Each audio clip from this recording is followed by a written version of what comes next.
ជូមជំពូក38អន្តរាគមន៍របស់ព្រះជាម្ចាស់ព្រះអង្គម្ចាស់មានព្រះបន្ទូលមកកាន់លោកជូមព្រះអង្គម្ចាស់មានព្រះបន្ទូលមកកាន់លោកជូមពីក្នុងខ្យល់ព្យុះដូចតទៅបដិកនៈបង្អាប់គម្រោងការរបស់ជើងដោយពោលពាក្យមិនដឹងខុសត្រូវដូច្នេះចូលប្រុងប្រៀបខ្លួនដោយមនុស្សអង្អាចជើងនៅសួនអ្នកហើយអ្នកត្រូវតែឆ្លើយឲ្យជើងដឹងផងនៅគ្រាដែលជើងបង្កកំណើតផែនដីនោះតើអ្នកនៅឯណាប្រសិនបើអ្នកដឹងសពគ្រប់ដូច្នេះចូលថ្លៃមកចុះនរណាជាអ្នកកំណត់ទំហំផែនដីនរណាជាអ្នកទាញខ្សែវាស់ផែនដីតើអ្នកដឹងឬទេតើផែនដី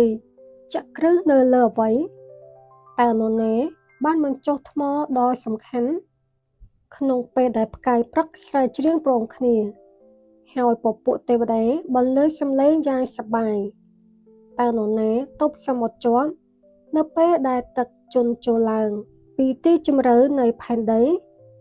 គឺជាងហើយដែលយកពពកបាំងសមុទ្រទុកដូចជាសម្លៀកបំពាក់ហើយយកភាពងងឹតទុកដូចជាផាហ៊ុម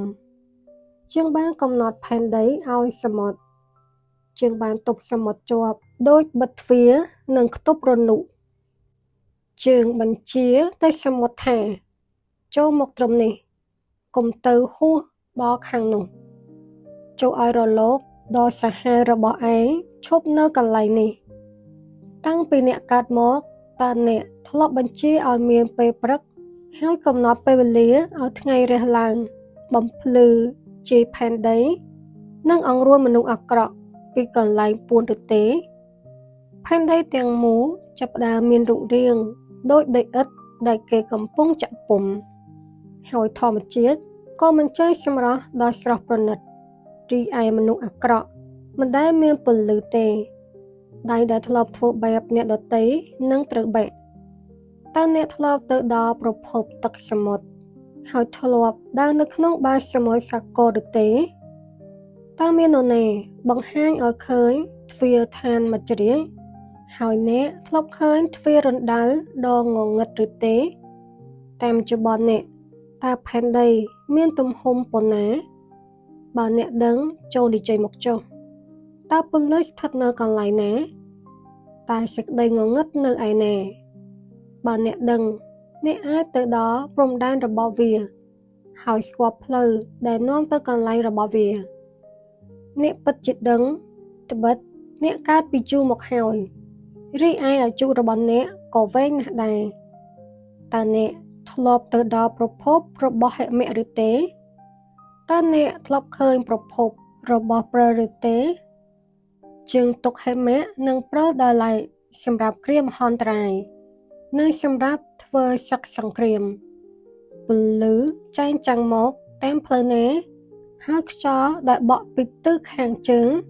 មកលើផែនដីតាមផ្លូវណាតើអ្នកដឹងឬទេតើនរណាបើផ្លូវឲ្យទឹកភ្លៀងហើយកំណត់ផ្លូវឲ្យផ្លេកបន្ទោនិងផ្គរលាន់រួចបង្អជាភ្លៀងមកលើផែនដីដែលគ្មានមនុស្សនៅនិងលើវាលរហែកឋានដ៏ស្ងាត់ជ្រងំដើម្បីស្រោចស្រពដីដ៏រីងស្ងួតបែកក្រហែងនឹងធ្វើឲ្យមានតញ្ញជាតិដុះឡើងតើភ្លៀងមានឪពុកឬទេ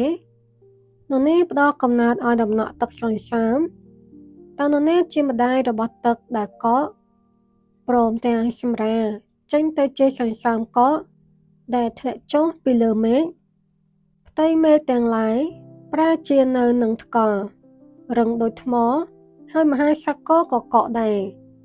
តើអ្នកអាចផ្លុំកញ្ចែផ្កាយនិងគ័រជាប់ជាមួយគ្នាឬបំបាយផ្កាយកូនមាន់ចេញពីគ្នាបានដែរទេតើអ្នកអាចធ្វើឲ្យចរាសីលេចចេញមកតាមពេលកំណត់របស់វា